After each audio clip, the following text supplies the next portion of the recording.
Welcome to Game Corp, a bi-weekly podcast where we reach into the Omadrosphere and pull out the next great video game idea.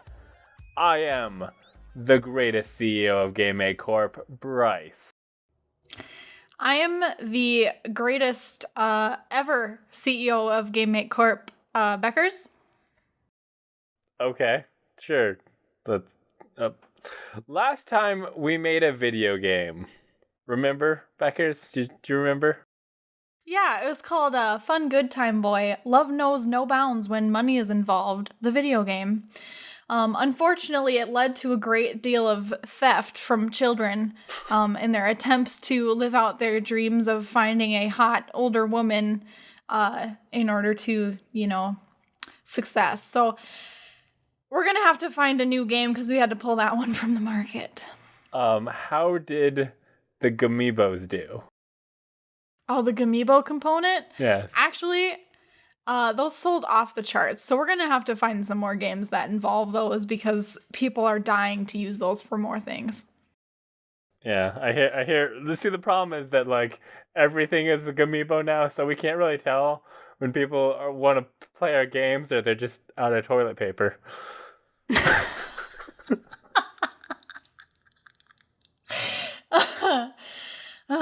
But yeah, we should make a new game. A better game. A sexier game? Maybe. But remember, if you have an idea for a game, you can submit it to us via the Twitters. Just tweet out your game idea using the hashtag GameMakeCorp, and we will put it into our machines that make the money. Beckers, why don't you reach into the machines and pull out the next great idea? All right, so the machines dealt me an interesting card this time. It's called Who Smelt It, Dealt It, a game about blaming others for farts. The way I imagine this going, each round of the game begins with a fart. So, starting off strong, I imagine that there are many types of farts, so it can be silent but deadly, so you just wait for the bomb to go off. And people to start panicking once they smell it, and, dogs fall over and children crying, whatever. The deadliest farts. Anyway, so you start with that kind of fart, or maybe it's the sound of an elephant blowing its trunk. Just ridiculous, bunch of different farts. Okay. All kinds of farts. You're not just gonna describe every type of fart for us right now? I can keep going. There's so many. There's the sharts. So, you start with a fart. And then you move on. Just like I do every day. Just like Bryce starts every morning. Start with the fart. You continue with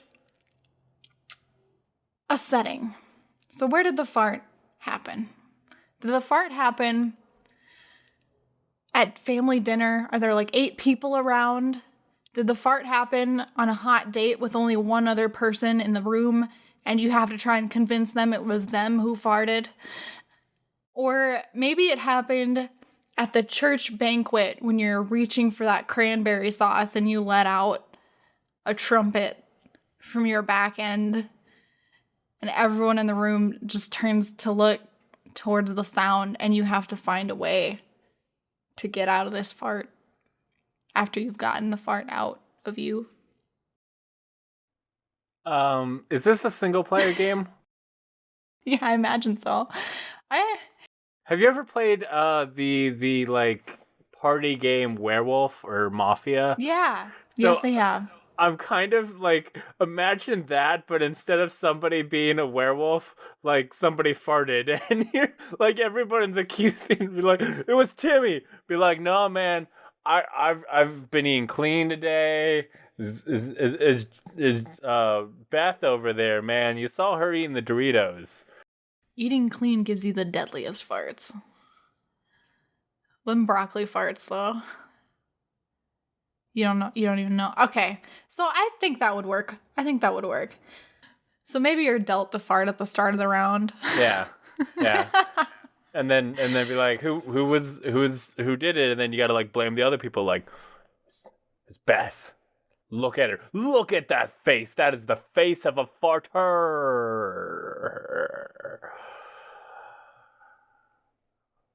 Beckers farted once. I saw it. I saw it in her eyes. It was silent, but I knew in my heart that it was Beckers who dealt the fart. I've never farted in my life. I'm actually a girl, so girls don't fart, and your logic is flawed. Next question. Are we playing the game right now? I don't know. Here we go. Okay. That is on the table for the games. That's on the table. I'm not sure. I'm gonna talk about a game. I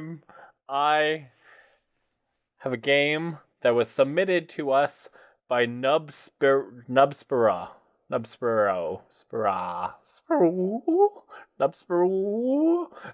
submitted Garbage Man Simulator. Now, as the people know, we love our simulators. We're just like, we wish the video games were more like life. And sometimes I see a garbage man and I'm like, I wish I was him right now, because he's living his life in a way that the people just can't live, because he's got it all figured out. So this is a game. This is a game where you are a garbage man. And your money comes from picking up garbage. So the more garbage you pick up, the more money you get. So you're driving around and first time you're playing, there's garbage everywhere. Your first time on the job, people have had garbage, but they haven't had a garbage man. And then you roll in and you save the day picking up all that garbage, and you're just bank accounts racking up with all this old diapers and banana peels. That's cash in your wallet. But about a month later, you did a great job cleaning up the city. Good job. Pat yourself on the back. But bills are coming due, and people kind of, aren't throwing away as much as they used to. They've been very efficient. They've been recycling, and that's money you need. So you're walking around the neighborhood looking for some garbage, and then you look in the window and you see that they've got a full can of garbage in the house that they just haven't brought out yet. I'm just gonna go in there real quick and grab that, just to really help them out.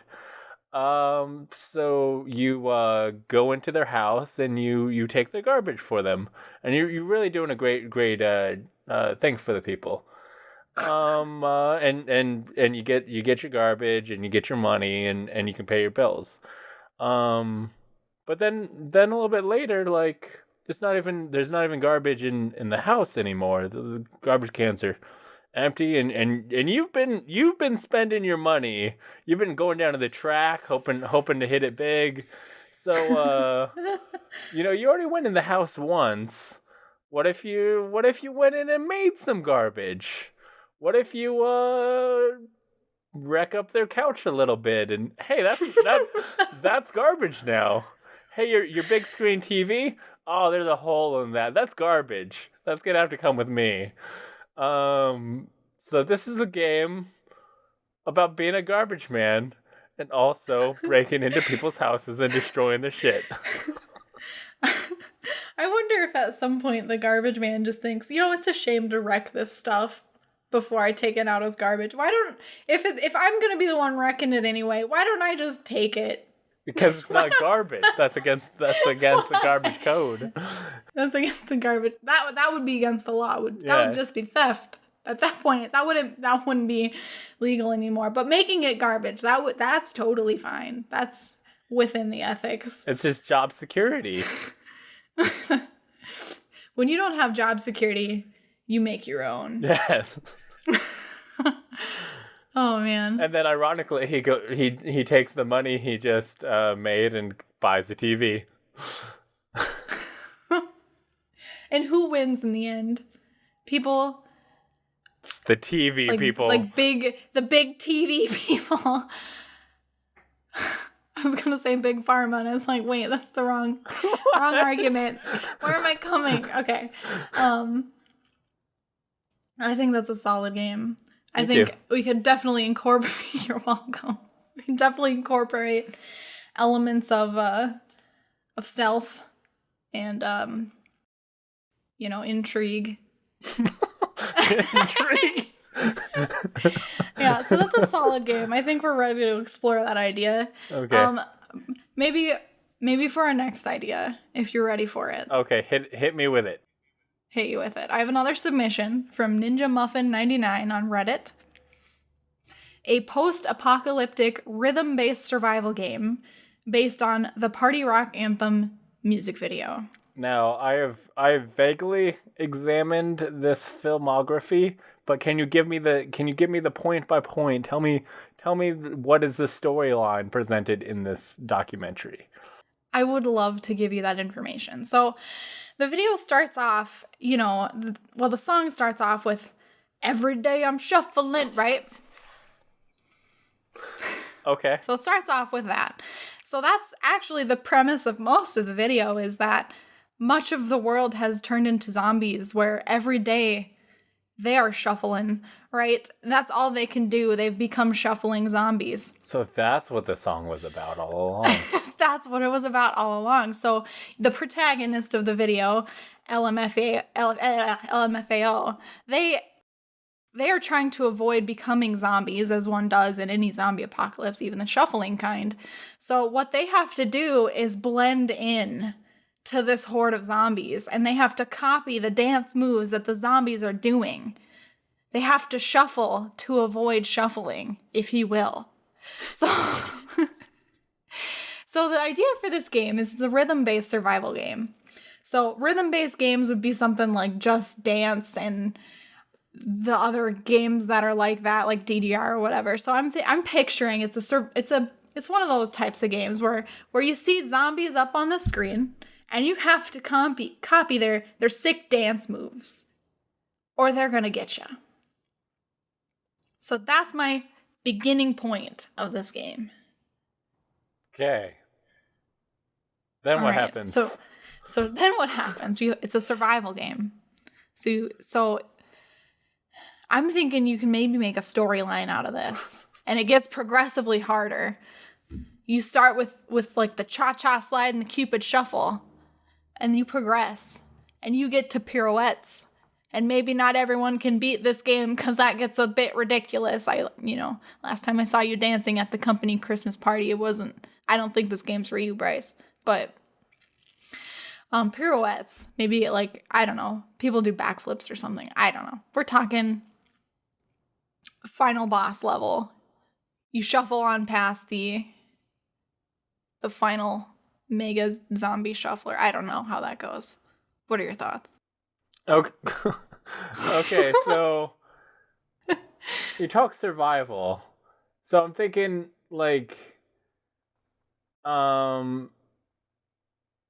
okay, so the Last of Us multiplayer had a really cool deal where it was a shooter and stuff, but both in the multiplayer maps there was cans of food, and also like doing well in the maps you got cans of food, and then you're like you would have like a survival camp, and then like people, if you have enough food, then people would come join you, and you would need progressively more and more food to be able to feed all of the people you have, and like, so it made everything very intense. So your dance moves, like, you would be rewarded with like supplies.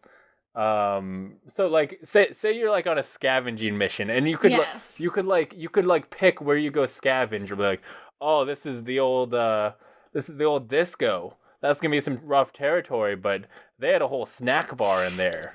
They had the good foods, so you could roll up there, but it's gonna be a hard challenge. And if you can match the moves, then you can get in there and get the supplies pretty well. but not matching up, you're gonna only get a little bit and gonna have to hightail it out of there. So basically, your score comes in the form of like survival supplies and stuff. So you got your base building and you got to take care of the people and like if you're not doing well enough, if you're not going all after those like high target supplies at the roller rink and the biblioteca, then your survivors aren't gonna make it. So it's gonna be tense. Some tense your shuffle dancing. Shelter. Yes. Your shuffle shelter is going to fold under. Yes. And then the party rock will have spread. And mankind will be no more. All right, so I think that's well developed. Good, yes. My idea is... Okay, so this is... I say we make a theme park simulator. And now I know what you're going to say, Beckers. You're going to say, that exists already. They've got like 17,000 of those. Yes, that's exactly what I was going to say. But do they have an elaborate storyline? I think we should add a storyline to our theme park simulator to really encapsulate what is it like to run a theme park. This isn't all fun and games where you're just putting Ferris wheels willy-nilly and the people just come. Sometimes you have some hard times. So, here's what I'm thinking. Game starts. You're in open territory, and you just put down your Ferris wheel. You put down your rocket rides. You put down your giraffes, all the things. And it's a zoo too. And the kids come. The kids come, and they have a great time because it's a theme park. But after a while, the tastes change, and the kids like stop coming and the ones that are there are just really unhappy. They're just like, Mom, don't bring me here anymore.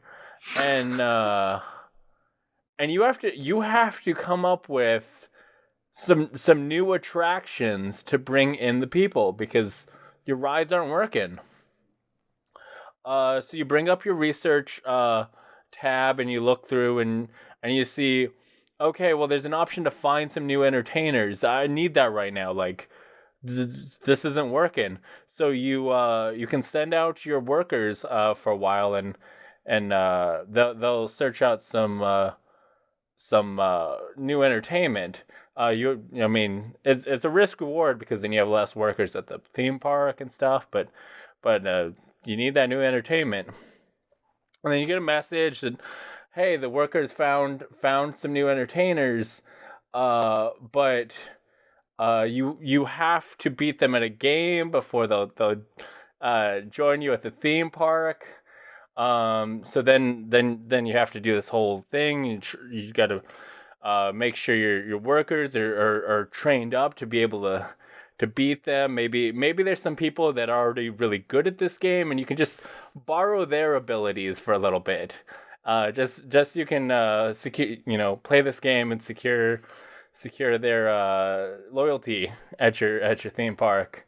So you get your workers really ready to go, but comes time for the big game, and it does turn out that those rascally entertainers did get Michael Jordan for their team.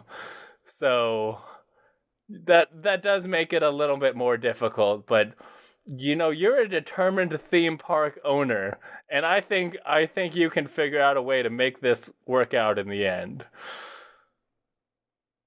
What do you think?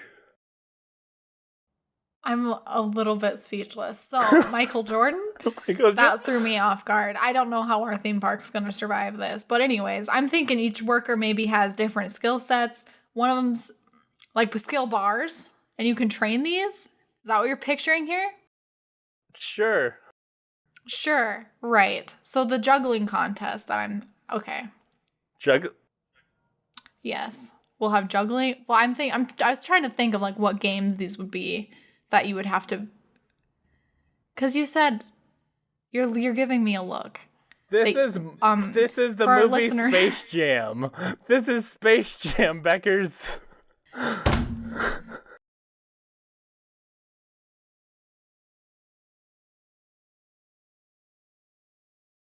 Oh.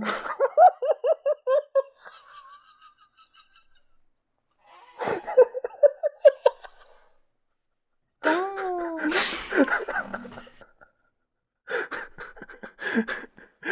So this is the movie Space Jam, where you are the owner of the theme park and you're just trying to get some new entertainers, the Looney Tunes, to come join your theme park, and you just gotta beat them at a basketball game. But they do have Michael Jordan, so you do need to worry about that. So you're the bad guy in Space Jam. You are just a simple theme park owner. Okay, and you were just trying to do the best by your employees in your park. Your theme park has fell on some hard times, and you just needed some new entertainment. I can't believe you did this to me. The clues were there the entire time. Maybe my memory of how Space Jam starts with a theme park was a little bit rocky. I even quoted what the kid says once the rocket ride crashes. He gets up and is like, "Mom, don't bring me here anymore." And then that just replays for a little bit. The owner dude replays that to the workers and is like, "Oh, this is bad. We need new entertainment." And then he sees the Looney Tunes. Frankly, the entire movie until the Looney Tunes come in, before my favorite little bunny came in, I just didn't even pay attention to it. Okay. I'm sorry.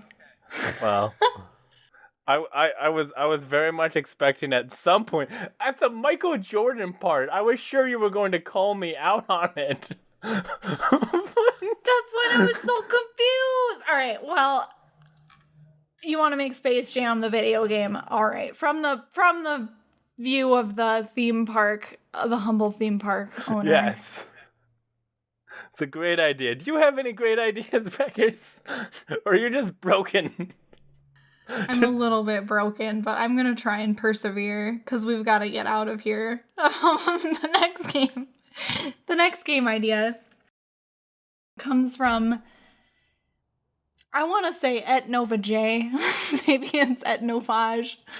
It's a stealth game where you play as a penguin, one of Antarctica's most beautiful creatures, trying to break into a nightclub run by seals to steal their fish, because I imagine the nightclub has fished out the Antarctic oceans, and you've got to go there to feed your little penguin babies, your little pinguinos. As we all know, is the term for a little penguin. Yep. And also a snack much like a Hostess cupcake. They're called pinguinos. Anyway, so the stealth game, you're a penguin dressed in a ninja costume. You're getting into the kitchen. Seals, terrifying animals to penguins. Basically, the whole point of this game is that it's called seal clubbing.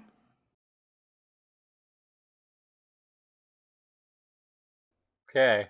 It's a game about being a penguin clubbing in a seal club.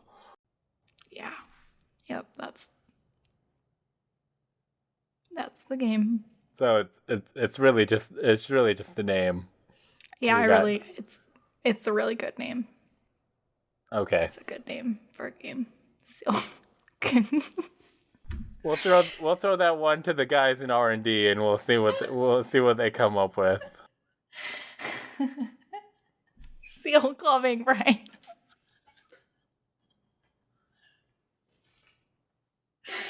So I have a submission from Robotnik Fire Ant on Twitter. He submitted this idea by using the hashtag GameMateCorp, well, just like you can, and be an unofficial GameMateCorp intern. He submitted Tony Hawk American Pasteland. Like Tony Hawk's American Wasteland. So Tony Hawk's getting kind of old at it. I don't know if he can pull off those sweet wheelies and flippity flops on his skateboard no more. Do the rolling on the board. Yeah, can't do it. Break his old man hip. So he needs to find a new career. I say Tony Hawk has become a kindergarten art teacher. And he needs to teach the young children how to make good arts and crafts with the paste. And not eat it. The young children see the paste and like, that looks like a delicious food. And you got to manage those younglings and say, no paste. We're just making the crafts and paste. And it's a video game about Tony Hawk as an art teacher, and you gotta manage children who make paste sculptures. And stop them from eating the paste, as kids are wont to do. That's all I got. Beckers, hey, got a video game? Got a good one this time? I think we're ready for another game. So this game idea comes from a meme I saw on the internet. A meme. I don't know if meme is technically correct. It was widely shared. So the game idea is you play a peasant that must fight off adventurers that keep trying to come into your house and loot your stuff. So this comes from games like Skyrim and Morrowind and Zelda. Zelda and stuff, where like, you just walk up into random houses and you take their stuff and you leave. And the people, it depends on the game. Sometimes they're fine with it because they're NPCs and they can't think. And sometimes in other games, they adapt them that they notice your theft and, they try to fight you. So this game, you're actually playing from the peasant's perspective. These people keep wandering into your house, trying to take your stuff and leaving. They're trying to loot your house. So at the start, you've just got your low-level adventurers. They're coming in. They're trying to take your potatoes that you've farmed so hard for, and you beat them off with a shovel. You gain some experience. You level up. And slowly, more and more adventurers start coming to take your potatoes, maybe your shovel. I don't know what they want from you. You're just a peasant. But they start coming to take your stuff, your meager earnings, and you just have to keep fighting them off, and you keep leveling up. You start leveling up your house. You get, maybe you get attack dogs. You get defenses. You bring in bodyguards. So you start building up like an army to protect your house, which you've leveled up into a stronger house. A good house. And then, you know what? Your place looks, you get all the loot from all the adventurers you murder as they come to steal your stuff. So you actually have kind of like a lot of stuff by the end of the game. So you keep getting stronger people coming to take your stuff. You're starting to turn into Smaug by the end of the game with your pile of loot. And people just keep coming. And eventually, it's kind of like you're the final boss. What?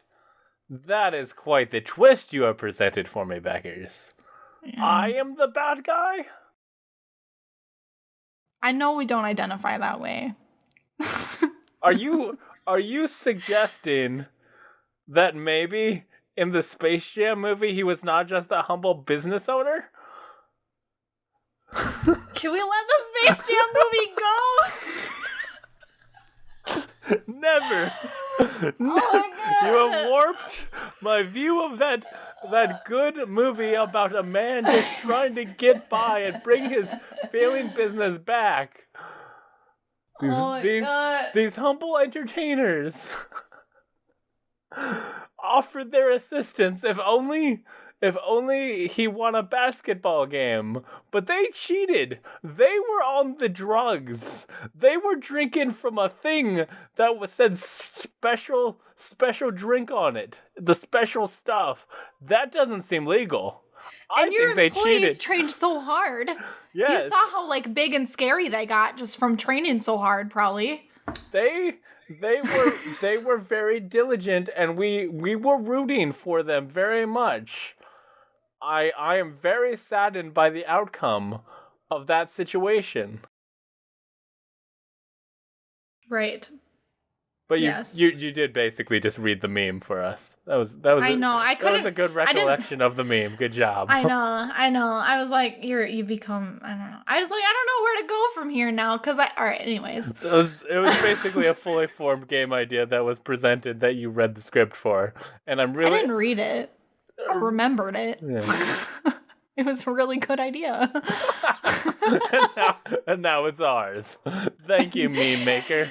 You did a great Right, service to us. we do what we do. We take ideas and we use other people's work and we make money from it, and that's what we do at Game Make Corp.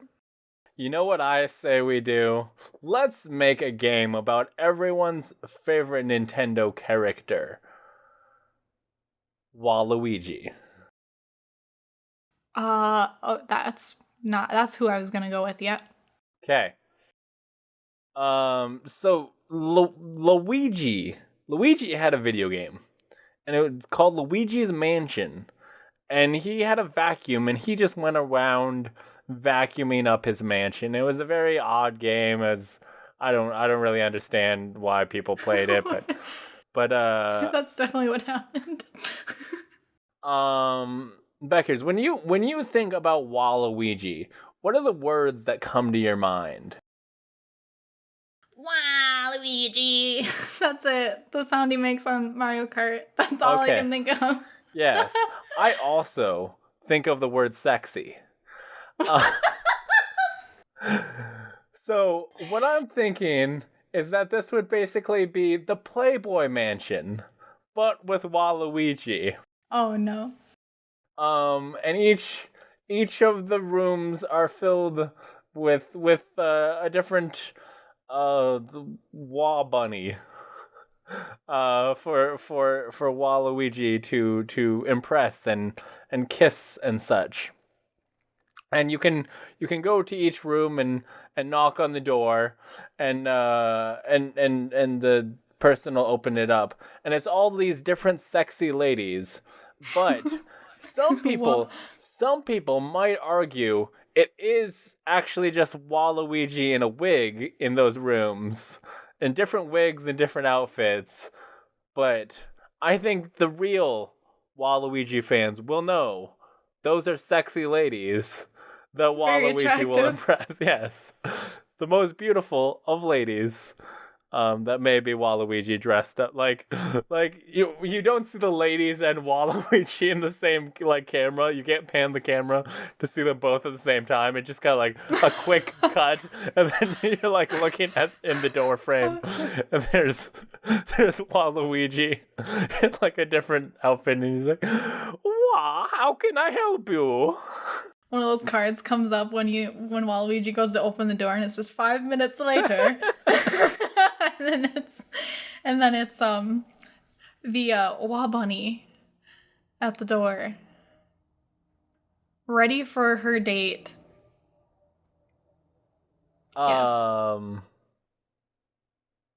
Also, I do think one of them is Toad. Toad dressed as a sexy lady, because Toad just kind of goes places and just ends up in some situations that I'm not sure he's comfortable with, but that's just the Toad lifestyle. Yeah. He goes along with stuff. That's what Toad does. Toad's just down for whatever. There's a Toadette, but maybe sure? to keep this game on the sellable level, we should keep it as Toad. There's a pink Toadette. Are we sure? Are we sure it's really? Oh, are we sure it's? Oh, Oh, I see. Did we look under the cap? Oh, whoa. That's So yeah, I think Waluigi will finally get his chance to shine in this sexy dating simulator starring Waluigi and his many lovely ladies. Many beautiful, almost sounds like beautiful, The Bachelor. Yes, it is The Bachelor with Waluigi and his many ladies that are Ladies. just That's so nice. That's way better. So beautiful. So I'm just deep in thought about this beautiful game. Why don't you tell me about a game while I just think about. You just think about those ladies. Yes. Oh man, Bryce. So the next game, it's a live game show. You know, sort of like, the HQ Trivia and apparently the Swag IQ.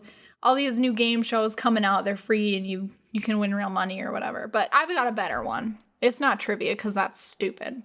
This game is Nickelodeon's Guts. Right? So, may or may not remember, but Nickelodeon's Guts was just a game where kids went on the show and they kind of did some extreme sports, and at the end they climbed this really crazy mountain or whatever, and it threw stuff at them and, whatever.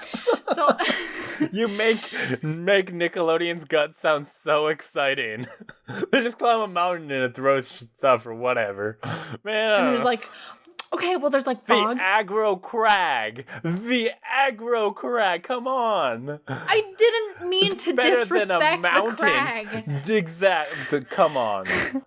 Coming in here calling it a mountain. Respect it. # respect the crag. Right. So it's Nickelodeon's Guts. So the game show comes on and you get ready and they throw out a game for you to play. And they've got the regular ones. They've got, they've got your bullseye. They've got your dodge it, your jump, your hang 10, those typical run-of-the-mill extreme sports that they modified. But then they've also got the moon race.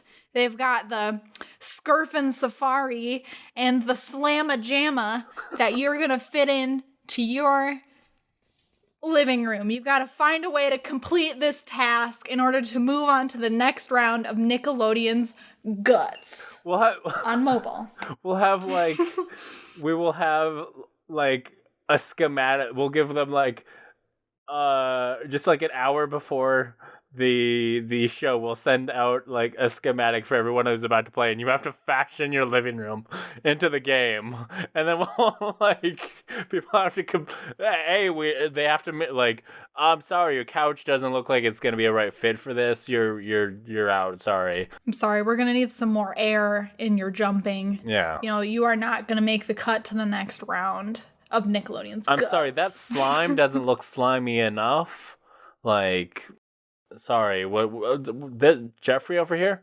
Jeffrey knows how to make slime. He's going places. He's going to make it to the final round because he's a craftsman of the Nickelodeon Guts. So we've got to have people make their own set and then just hold up the camera for us to approve of be like, yeah, sure, that's good aggro crag, Jim. This is totally plausible. This definitely happened. So the last round, as always, is going to end by climbing the crag, and players have to find just the tallest thing around, and they just gotta climb it, and that's the end of the show. The first one to climb a really tall, super cool thing, and we judge it as super tall and super cool, that's who wins.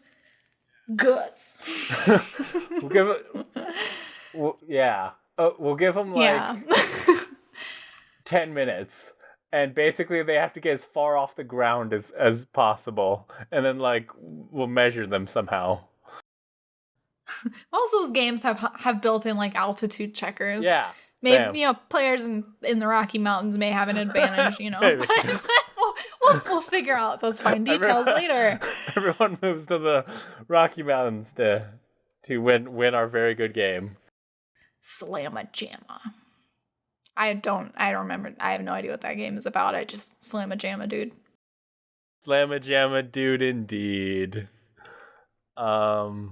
Yeah, I think we with some work we'll talk to the boys downtown, uptown, middletown, all of the boys.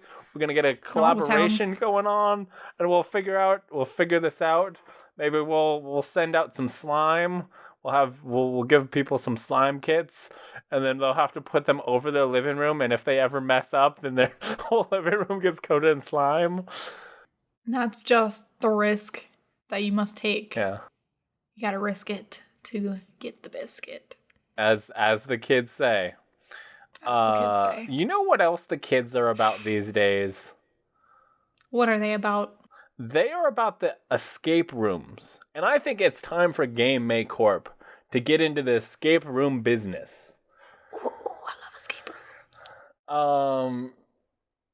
So, for the people who don't know, Beckers, tell me what an escape room is. So an escape room, it's people can go to an establishment that has rooms set up, pre-prepared for your entertainment. They lock you in the rooms full of various clues and devices that the player or players must figure out, unlock, solve, puzzles, whatnot, to finally ultimately get the code for the door to make it out back into the world, usually within an hour because the next group's out there waiting to go, and that's what an escape room is. Cool. So,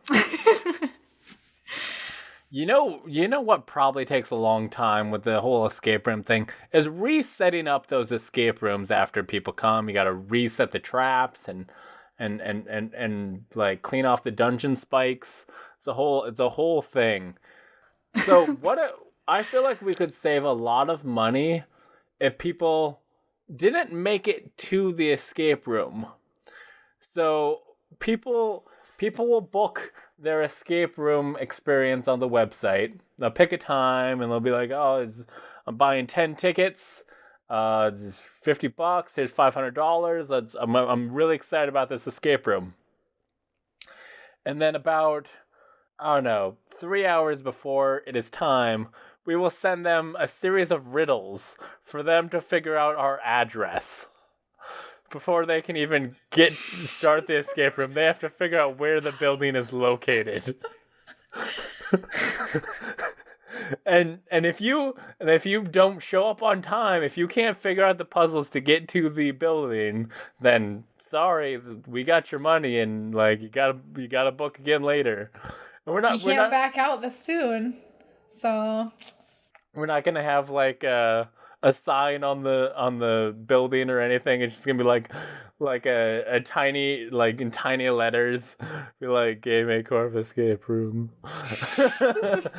So you can't just drive down the highway and be like, oh, I think that's it, and be like even if you're there, you're like 30% sure you're not actually there. yeah. So really, getting to the escape room is most of the escape room. Yeah. And that way, if anyone actually makes it, which, most people are pretty dumb, probably not, right? So you only have like one group a day you actually have to set the room up for. So really, you save so much time and money, because time is money, on manpower. It's beautiful. It's a beautiful solution to this escape room problem that we have, that everyone has. I don't know why anyone didn't think about just not doing the actual escape room before.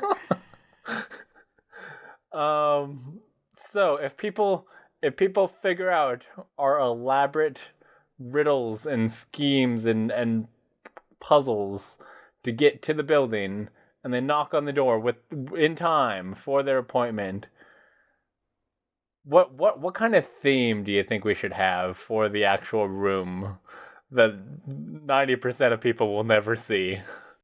So many G-amiibos. just G-amiibos. I don't even know how it's gonna work out into a puzzle, but there's just gonna be a lot of them in there.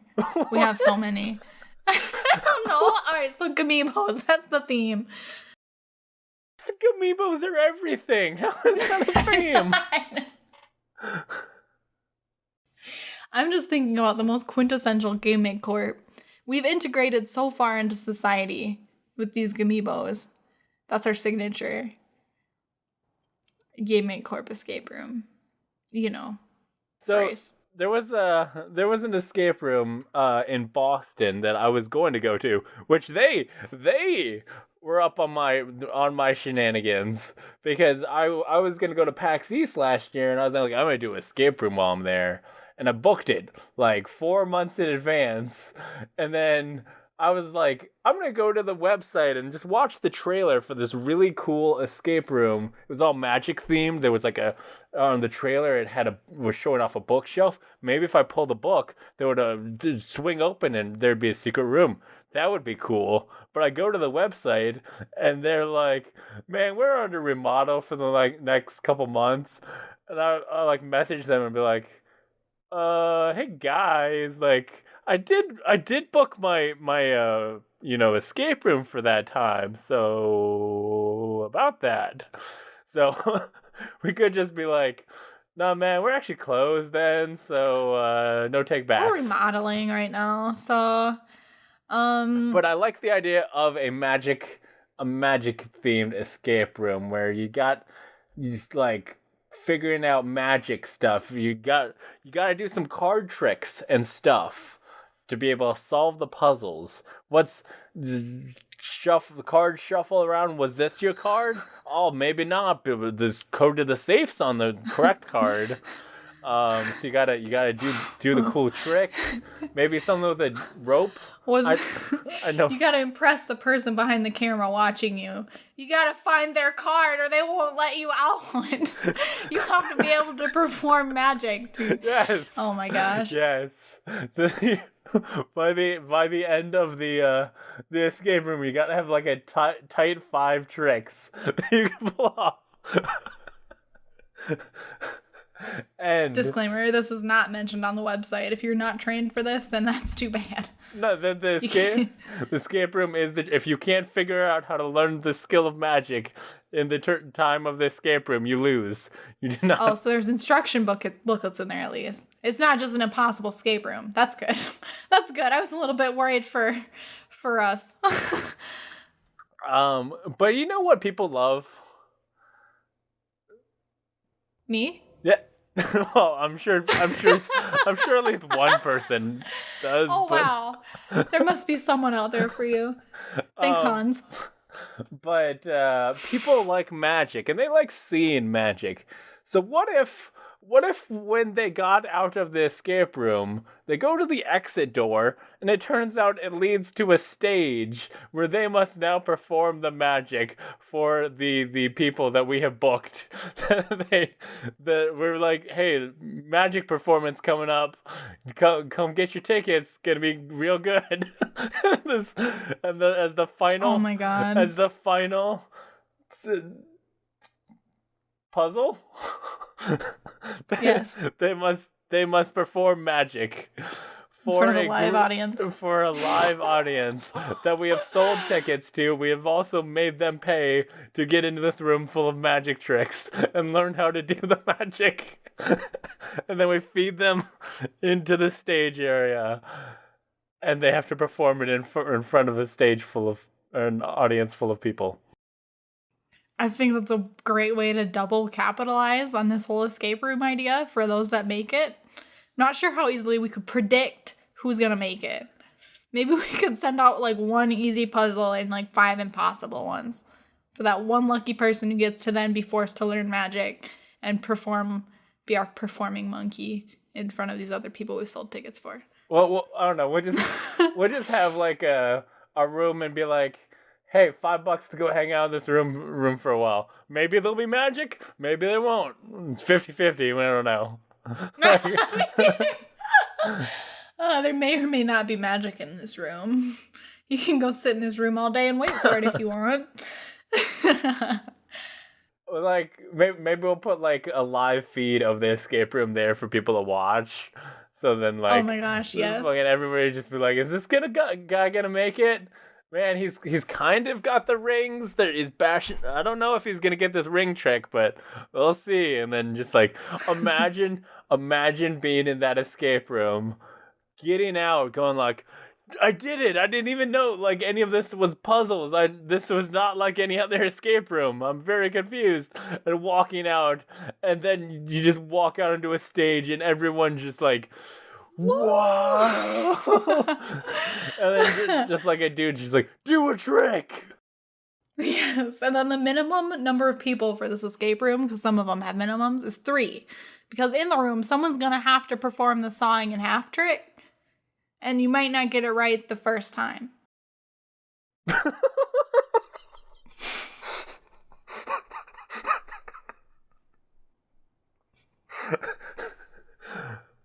Okay then. Do you have an escape room theme, or should we just go with my nice magic one? You were saying something about G-amiibos. I don't know. No, let's go with magic because that sounds like a winner.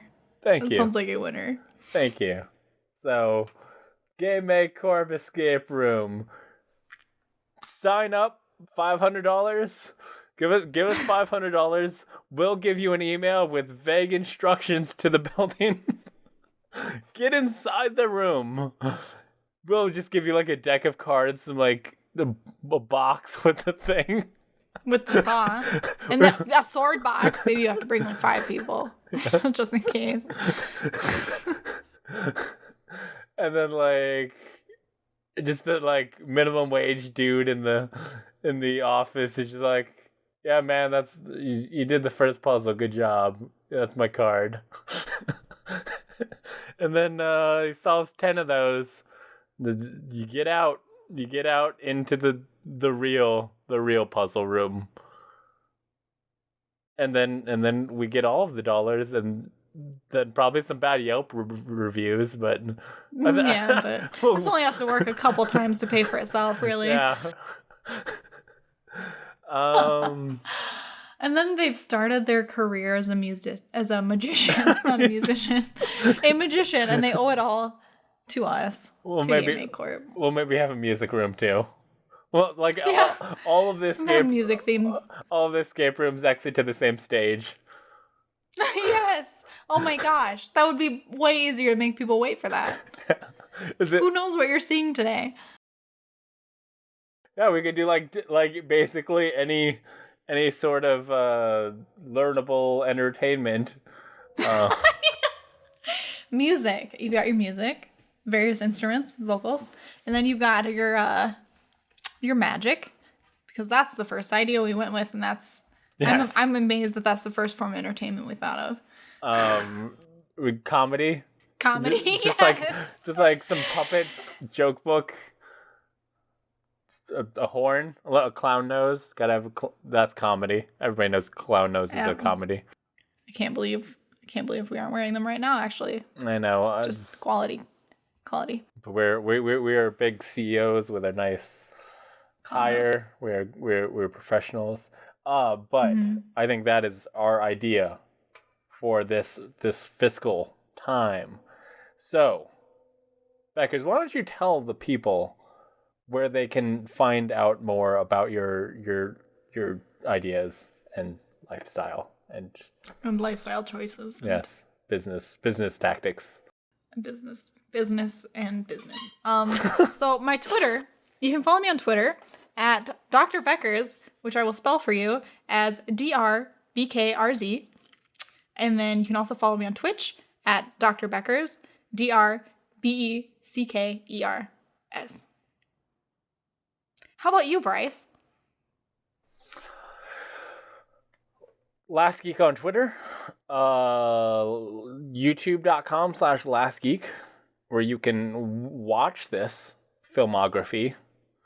One of us might be wearing a suit. Is it Beckers? No one knows.